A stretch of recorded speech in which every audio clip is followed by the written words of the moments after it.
జగన్ పాలనపై తీవ్ర స్థాయిలో విరుచుకుపడ్డారు మాజీ క్రికెటర్ అంబటి రాయుడు. ఆ పార్టీ పాలన రాచరికం, ఆధిపత్యం ధోరణిలో సాగుతుందన్నాడు.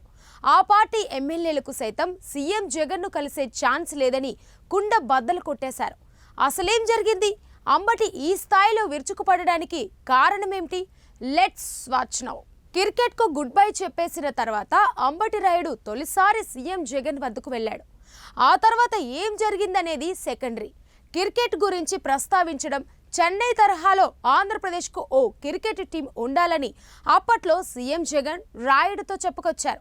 మరోసారి సీఎం జగన్ను అంబటి రాయుడు కలిశాడు. ఈసారి పార్టీ కండువా కప్పేసుకున్నాడు. ఏం జరుగుతుందో అంబటి రాయుడికి అస్సలు తెలియలేదు. ఆ తర్వాత గుంటూరు జిల్లాలోని పలు ప్రాంతాల్లోని తిరగడం మొదలుపెట్టాడు.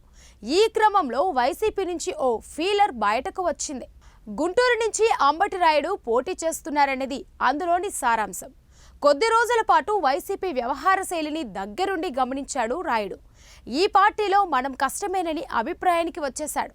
నేరుగా పవన్ కళ్యాణ్తో భేటీ కావడం, జనసేన తీర్థం పుచ్చుకోవడం వెంటనే జరిగిపోయాయి. ఇప్పుడు ఆ పార్టీ గురించి అసలు విషయాలు బయటపెట్టడం మొదలుపెట్టాడు. గతంలో వైసీపీ వద్దకు వెళ్ళినప్పుడు అక్కడ వాతావరణం గమనించానని, ప్రజాసేవకు ఈ పార్టీ వేదిక కాదని తనకు అర్థమైందని అన్నాడు అంబటి రాయుడు.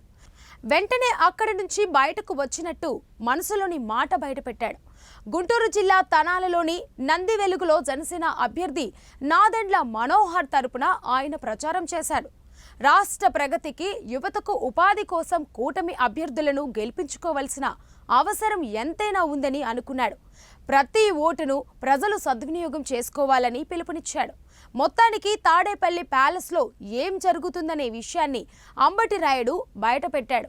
రాబోయే రోజుల్లో ఇంకెన్ని విషయాలు వెలుగులోకి వస్తాయో చూడాల్సిందే.